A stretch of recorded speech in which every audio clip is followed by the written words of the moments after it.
Hello and welcome YouTubers to another Warmachine Tactics with your buddy Cajun. It's been a while since I've had a new video, but I'm here. So let me explain to you some of the changes that's happened over the last couple patches. First thing you may notice is we have this nice new menu, Black Slate. Black Slate is no longer here. They have a nice clean gray slate. They've reskinned the buttons here.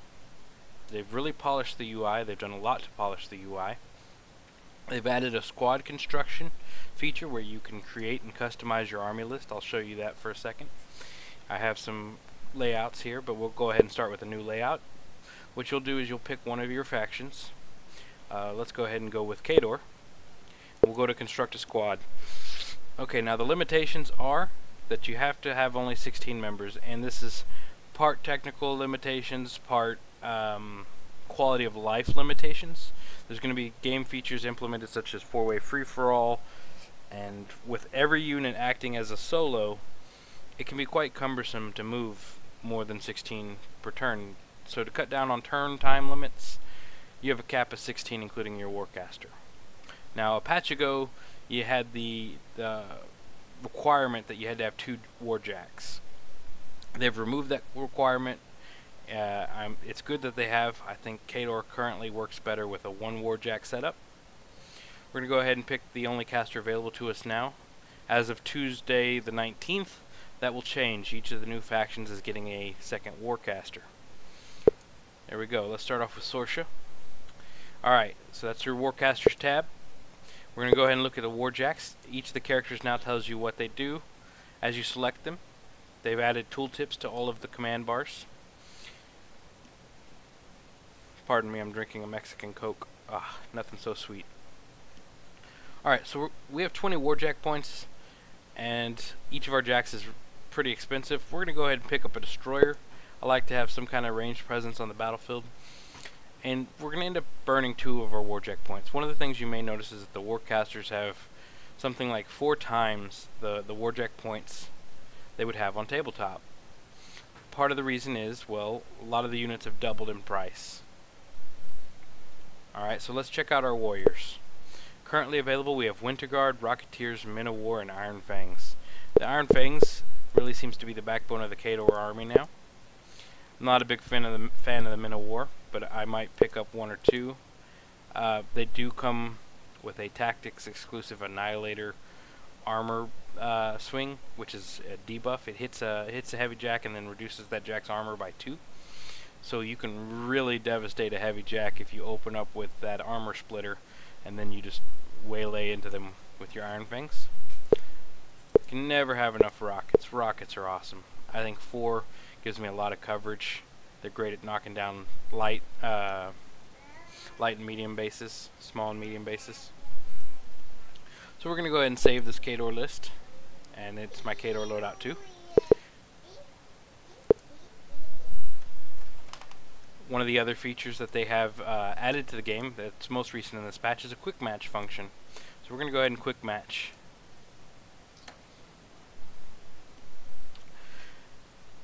In addition to quick match, they have implemented a chat feature. It uses Steam Chat, so you may see me utilize that when a game's going and make sure this thing's recording. Okay, yes, we are still recording. This video may be a little long, depends on how long it takes me to get into the game. In previous videos, I just started you off right as the game had started, so I'm not sure how long the wait will take. But I wanted to talk to you about some of the new features and some of the directions that they're moving in. Let's see. This last patch, they've increased the damage that Weapon Master units do. Currently, Minoth has Incinerators, which have Weapon Master, and looks like I have an opponent. We're going to be playing that new Khador list I just constructed for you guys. This is the map trenches, in case anyone's missed it. They have polished some of the in-game stuff as well too. This Khador loadout 2 was our choice. If you press G, you will get a grid, and although the grid is kind of hard to see out here in the middle, although you can see it when you're zoomed out, it highlights the grid around your guys, which is excellent.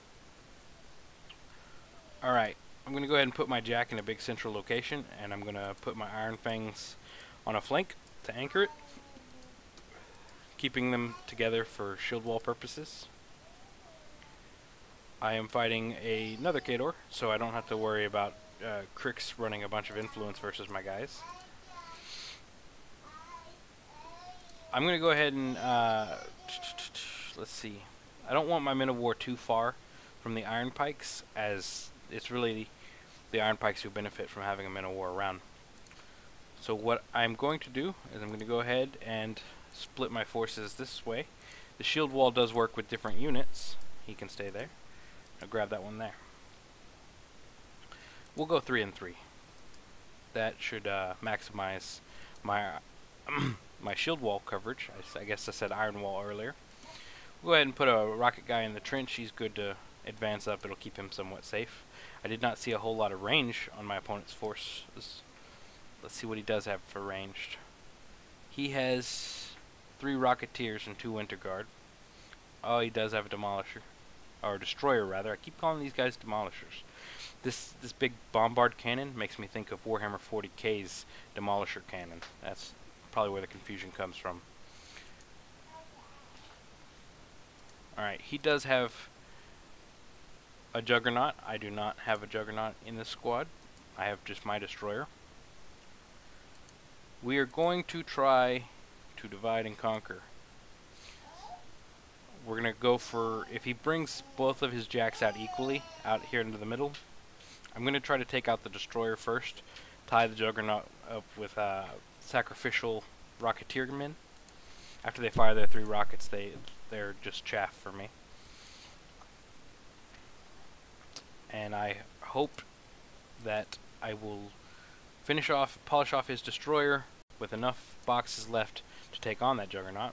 Although it probably won't come to that. It'll probably be more along the lines of a caster kill before the Juggernaut dies. I'll definitely have to take out the Destroyer before I'm able to get to the caster, though.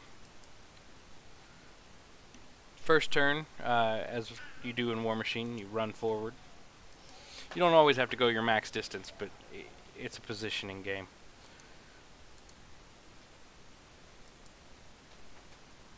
The Iron Fangs just outpace the Men of War so much.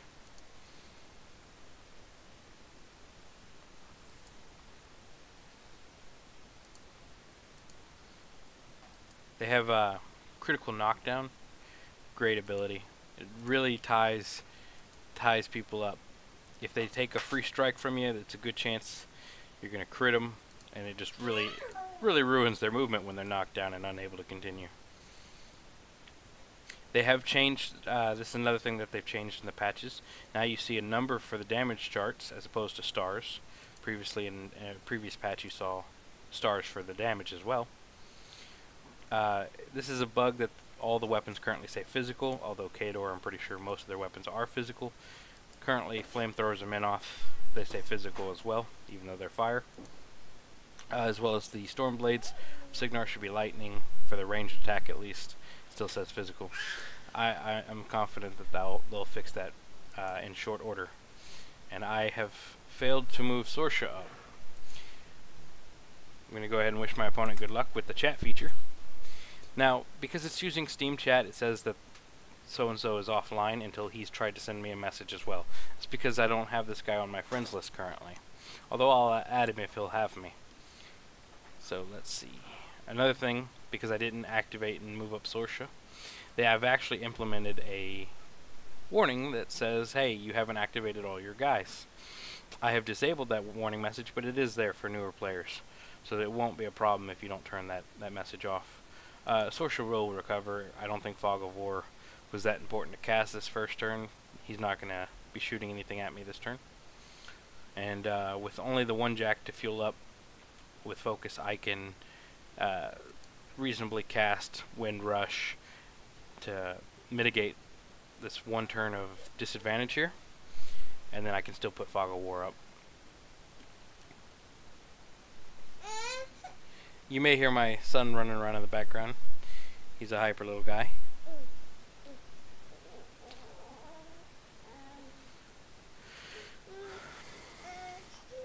Everyone in in the Warmachine community is kind of excited to see new casters come. We've been playing with these casters for a couple weeks now, and they're fun. But when the new casters hit, that's when squads are really going to change and what they can do. Now I have my guesses. They're unconfirmed, but I use deductive reasoning, you know, rumor, speculation, and such.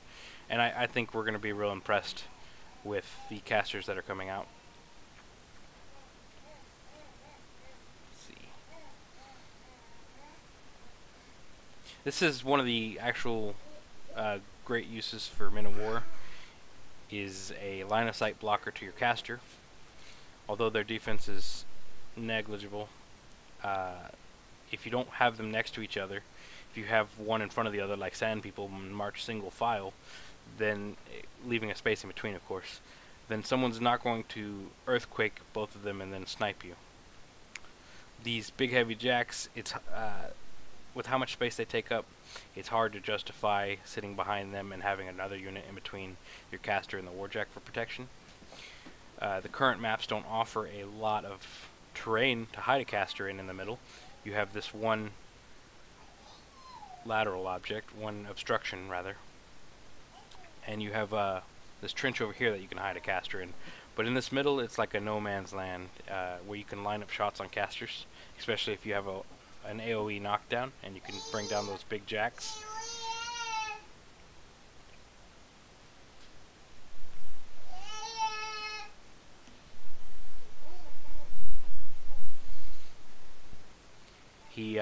My son in the background is celebrating his achievement of being able to open the bedroom door on his own. It's got a lateral hook handle, so he's able to actually manipulate it. He's just a toddler, for those wondering why I would be impressed with that. Something like 1 year and 2 months, about to be 1 year and 3 months. So let's see. I'm going to go ahead and allocate one focus. Hey, my opponent said hello. I'm going to allocate one focus to my destroyer, get him to run. Four movement, it's just not working for Cajun. Let's see. Sound kind of like Dr. Doom if I refer to myself in third person. Let's see. Oh, someone's at the door. If you'll give me just a second.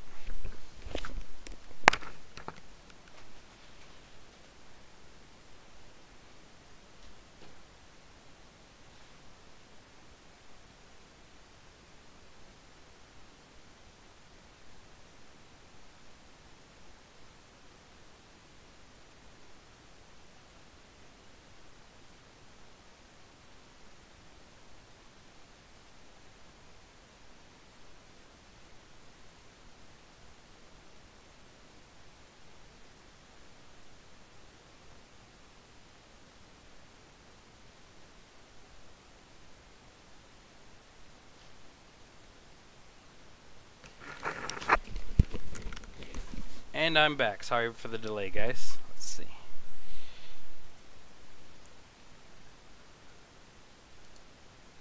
Go ahead and cast our own Fog of War. We'll move up to a place where it actually helps.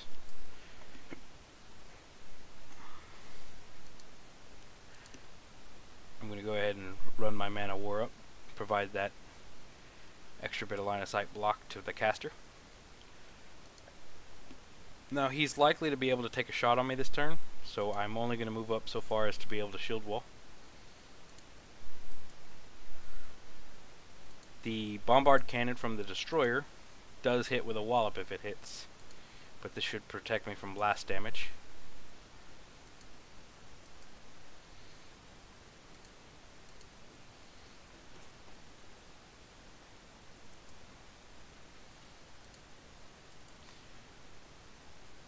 Again, I apologize for the moment of silence where nothing was happening. I'm not quite super skilled with video editing at the moment, not sure how to splice two videos together.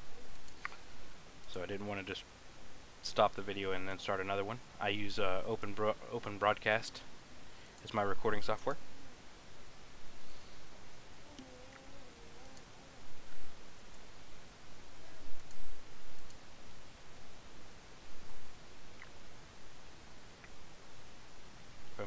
rocket here, you can get a couple shots. No need to advance him too far. I want him to stay clearly in the fog of war. See if we can't do some knockdown. You can't actually see infantry to infantry over these rocks. Not sure if that's intentional or not. There we go. Knocked down. No damage, but I'll take what I can get, you know. Let's see if we can knock the other one down.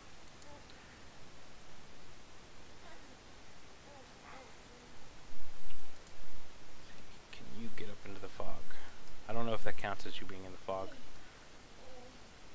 It does not. He is not actually in the fog. So he's a very likely target to get rocketed next turn.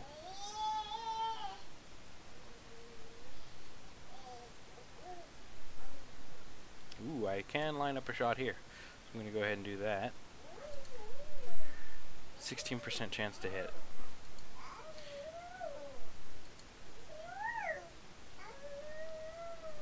Lucky scatter onto Sorsha. Put some damage on her. I'll take it.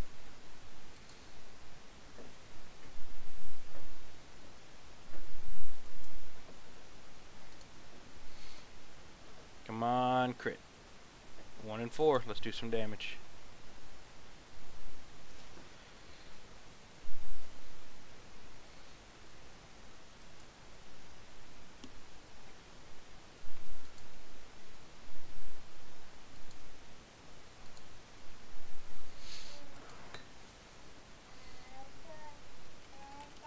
Another thing they've done is they've recently included a lot more of the Kickstarter backers. The plan is to now include all Kickstarter backers of any level, and they are going through the list alphabetically, so check your emails.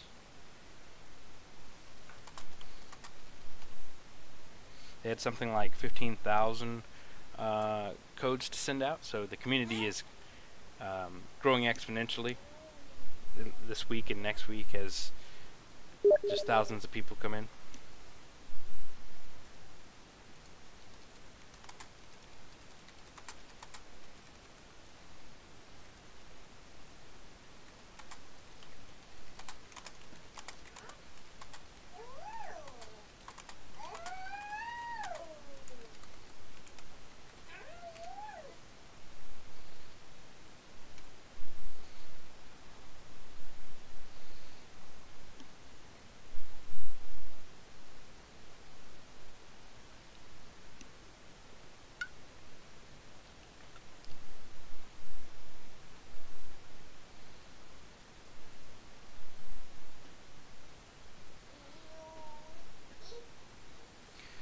So, Shro 2A, I'm immortalizing your first game on the internet.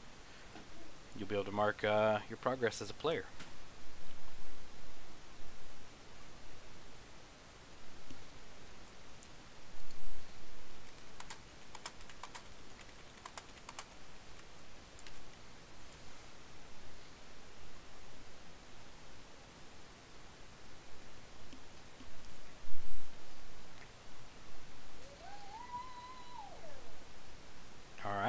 So we stopped him entirely.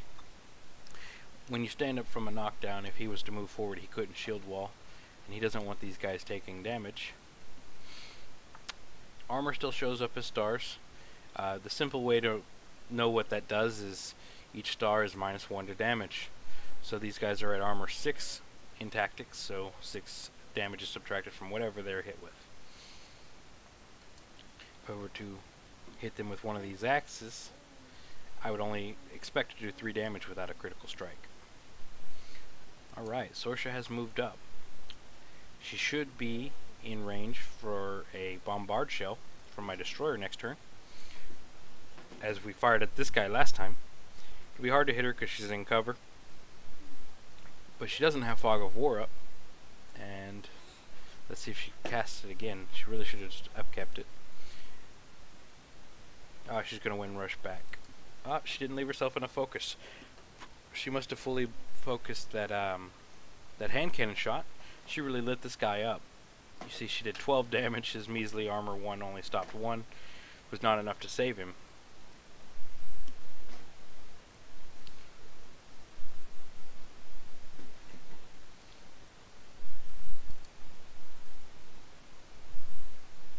You know what? I just realized I have my game sounds turned down. I typically listen to Pandora or some other music player while I play, but when I'm recording games, there's so much copyright laws regarding third-party audio that just to not fool with it, I don't play any of that while I'm recording.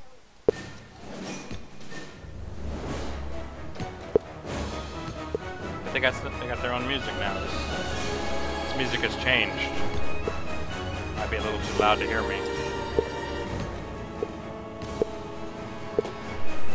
Hopefully that's better. They added music to this map. That's cool.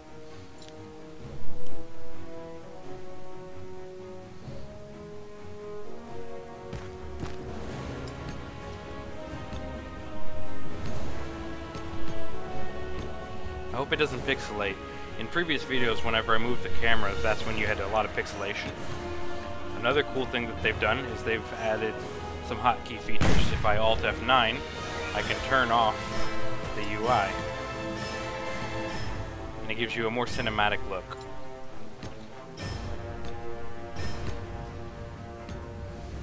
No health boxes, no UI distracting us. Turn off the grid.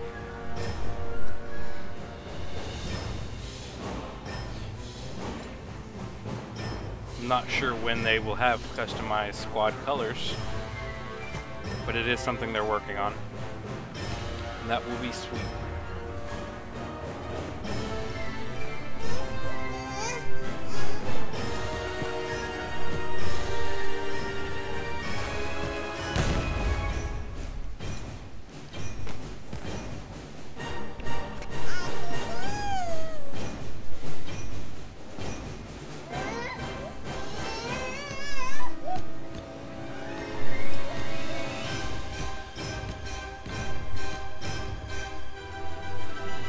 These guys are flanking me, and I'm not feeling a great deal of threat from them.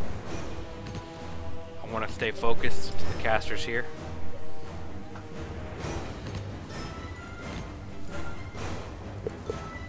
I'm going to go ahead and upkeep my Fog of War.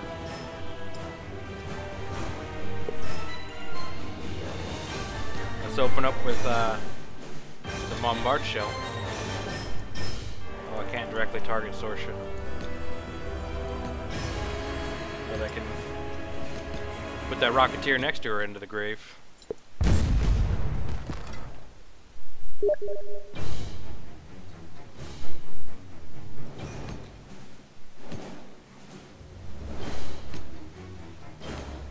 gonna go ahead and shield wall up here. If he wants to devote his flank into these iron pikes, they're not going anywhere.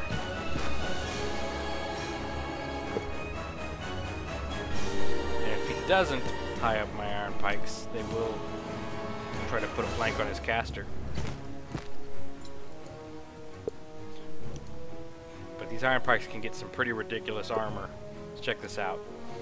The guy in the middle is -6, and he's just an infantry guy. 5 on each of his sides. That's a tough cookie to crack. Go ahead and run my Man of War up. The Men of War are so slow to really keep up, you have to forgo shield walling quite a bit. See, this guy can target Sorsha. Very low chance, but any chance is better than nothing. I wish that they would add a deviation animation. I want to see where the shot goes.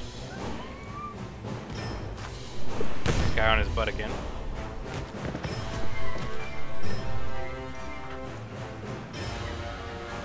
Partner too. What this is doing is this is going to deny him the ability to charge me. I want to get the charge damage off.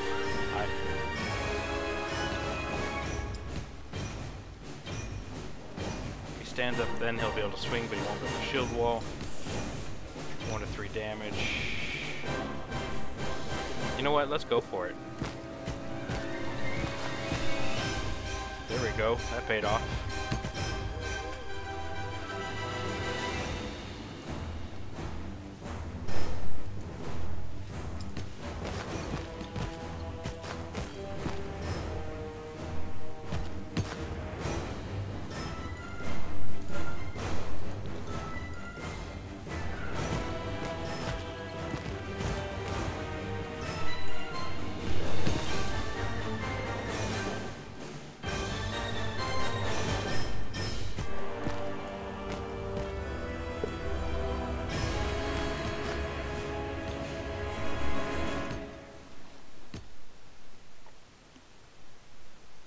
gonna go ahead and cast Wind Rush.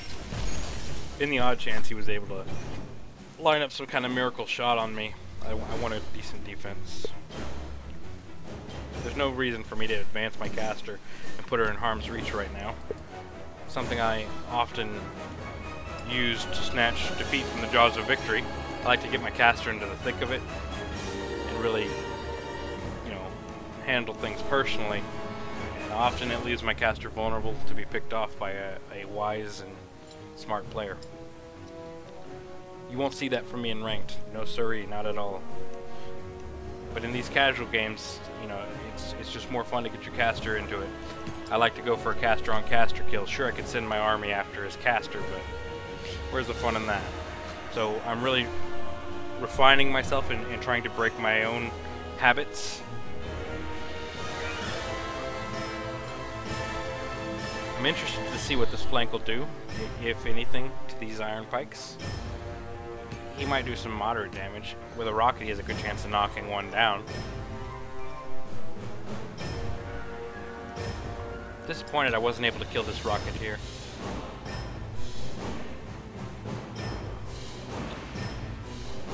Putting 2 damage on Sorsha is satisfying though. There currently is no healing mechanic. It's something I've voiced a lot of support for, is implementing the focus healing.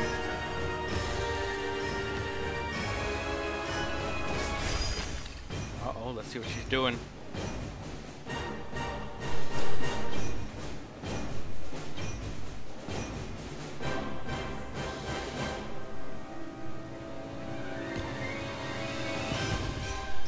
I think she was trying to target a spell at the iron pikes, but the obstacle pillar here is blocking her line of sight. I really need to take this elevated in front of the caster with these iron pikes if they don't get too tied up with these guys. Elevated defensive bonus is no joke, man.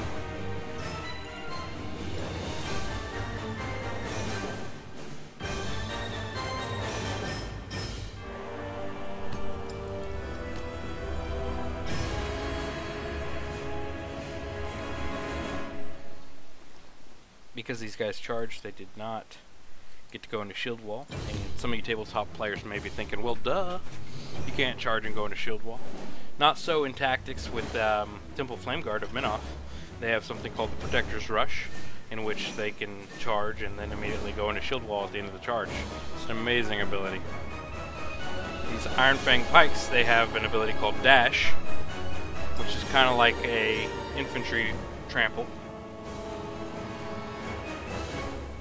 I haven't found a great deal of use for it. I understand when it can be useful, but those scenarios don't frequently come up.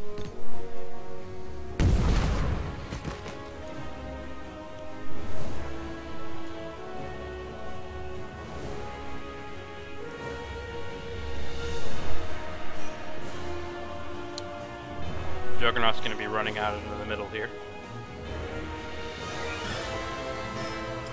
I really thought he would have been moving his destroyer forward. It does have a big gun on it, but look at the damage. This is the ranged weapon. This is the melee weapon. You know, yeah, it's got a gun, but it'll mess someone up in close combat too. And then with this critical amputate, what it does is on a critical against an enemy jack, a target suffers -1 mat and -1 rat for the rest of the game. Jacks do not have system damage, so you can't just chop an arm off, but you get the same kind of fill-in effect by reducing their mat and rat.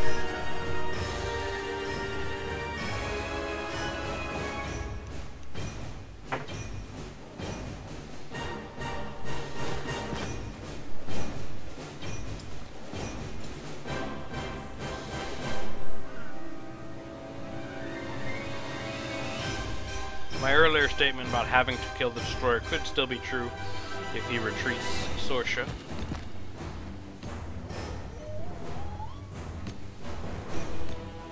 He's done well to prevent me from ignoring the Juggernaut. The Juggernaut is really a beast, man. This is the highest damage I've seen in tactics so far, is from this Ice Axe. I prefer the Juggernaut over the Marauder for that ice axe. I want to say the Marauder's pistons do something like 9 damage, and it's got a piston on either hand. So it's 11 and 7 versus 9 and 9. But when you're loading it up with focus, the Juggernaut's going to win because you're buying extra attacks with a damage 11, as opposed to with the Marauder where you're buying extra attacks with a damage 9 piston. Both Warjacks cost 14 points in tactics.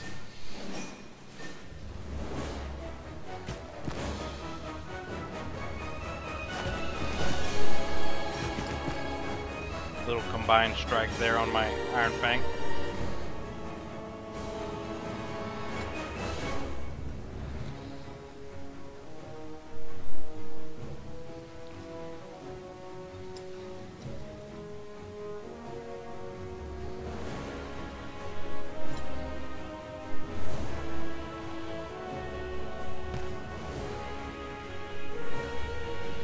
Combined range attack on this Iron Fang.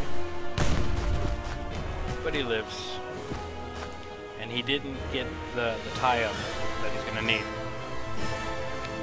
So now he's got to decide, is Sorsha sticking it out here, or is she going to retreat to safety? If she retreats to safety, then my Iron Fangs go ahead and deal with this flank. If she stays out here, then they're going to keep the eyes on the goal, focus on her. It's wise of him to knock this Man of War down. Can't get a charge off on the Jack right now.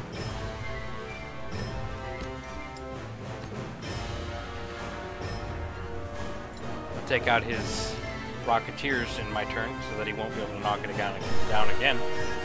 I'll get a charge off next turn.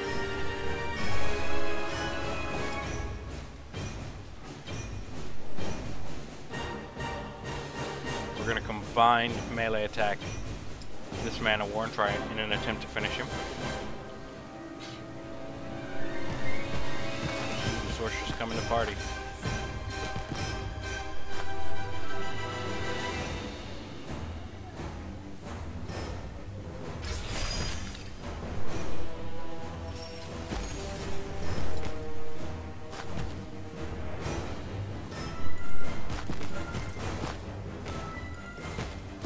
She paid for it though.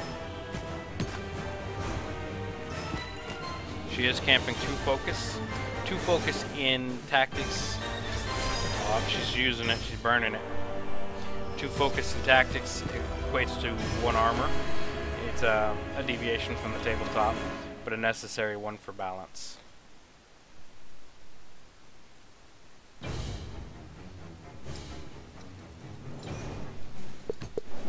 We're going to drop Fog of War.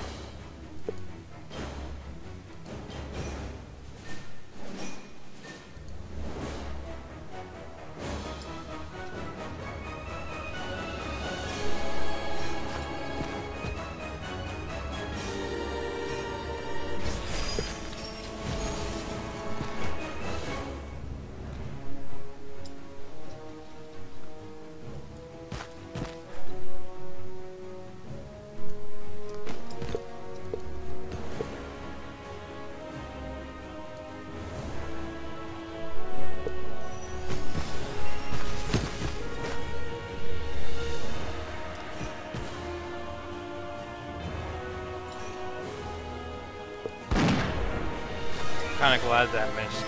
I'd rather camp the focus with being so close. This is my nature to get my Warcaster into the thick of it.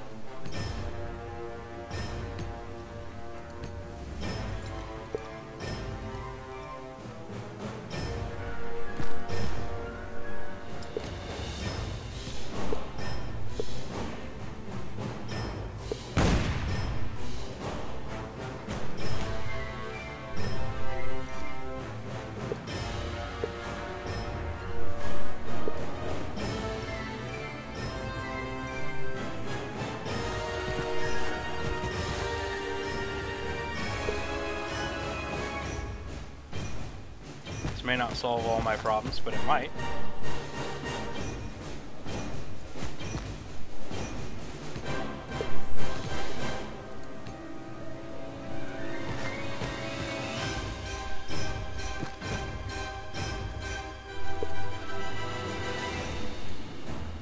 Got a very good chance to take her out.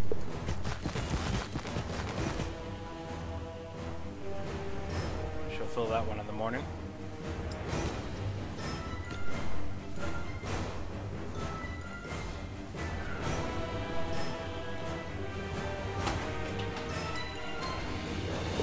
We're going to go ahead and drop a shell on this little flank over here. Let them know we haven't forgot about them.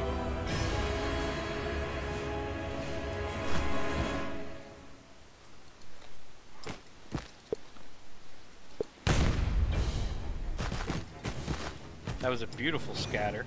Ended up killing his Rocketeer with that scatter, even though the animation looked like I hit my Iron Pikes in the back.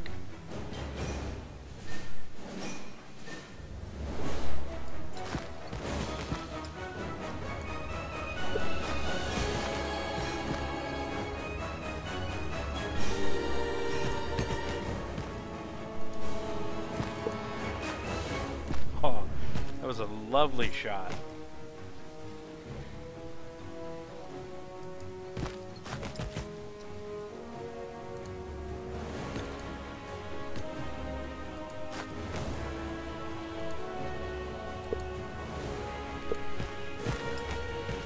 Oh, 91% chance to miss.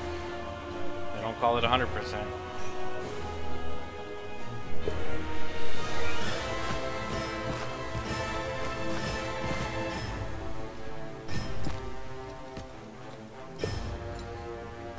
Alright, I think I'm in a good position.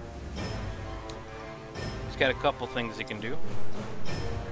Let's count the squares. 1, 2, 3, 4, 5, 6, 7, 8, 9. I don't think he will be able to reach me even with a boundless charge on his Juggernaut, which would require some luck on his part to get out of this little death grip here. So I'm not super concerned with that. These two guys may be able to do a combined range attack, or this guy may be able to charge, but he's not going to do enough damage with his axe, even on a charge, to bring me down in a turn. He's unlikely to even hit this 5-star defense. These guys are frozen for the turn. He can do a fully boosted bombard shell on my caster, and that can bring her really low, but it's very unlikely to finish her in a single shot. I don't even know that it's capable of finishing her in a single shot with max crit. She's knocked herself down, knocking the Iron Pikes down, which means he kills my caster this turn or he loses, and he doesn't have the options to kill my caster. GG Shro 2A.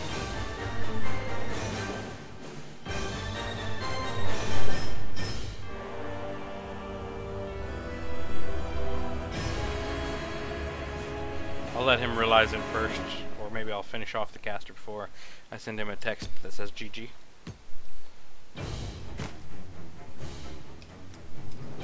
I hope you guys have liked.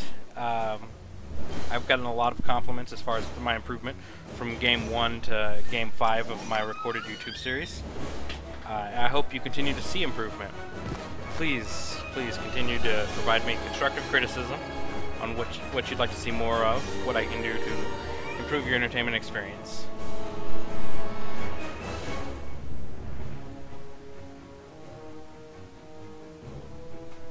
Where did all his focus go?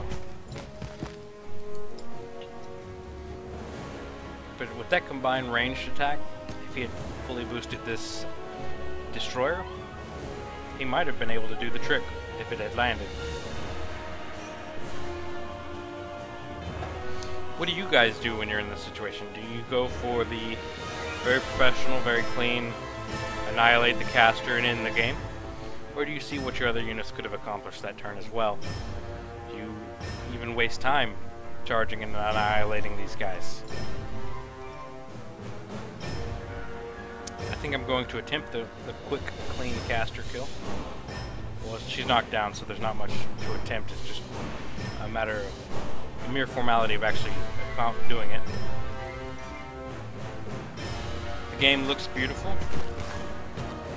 There's a close-up of Sorsha and Man of War, Winter Guard, Destroyer.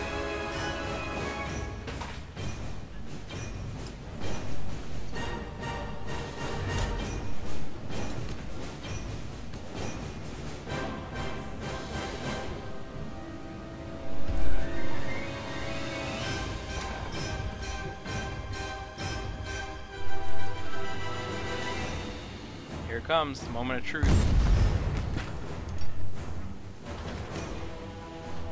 Not what my opponent was hoping to see.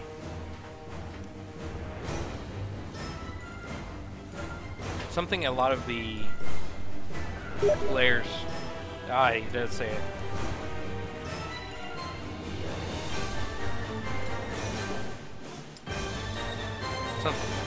He left before letting me do it. This is, you know, there should be some kind of unwritten rules of etiquette that maybe we should actually write down. I'm going to go ahead and add the guy. I do prefer when the opponent lets me actually take the swing to finish the caster. But, you know, I come from a chess background. I understand folding. There needs to be... With chat, it's a little bit easier because they can actually say GG. Before, it was much more annoying when an opponent would just leave. I can accept the concession. So what do you guys think of the new videos? I will get back on schedule and be producing these videos as often as possible. Alright guys, thank you. This has been another Warmachine Tactics with your buddy Cajun, and I'll see you next time.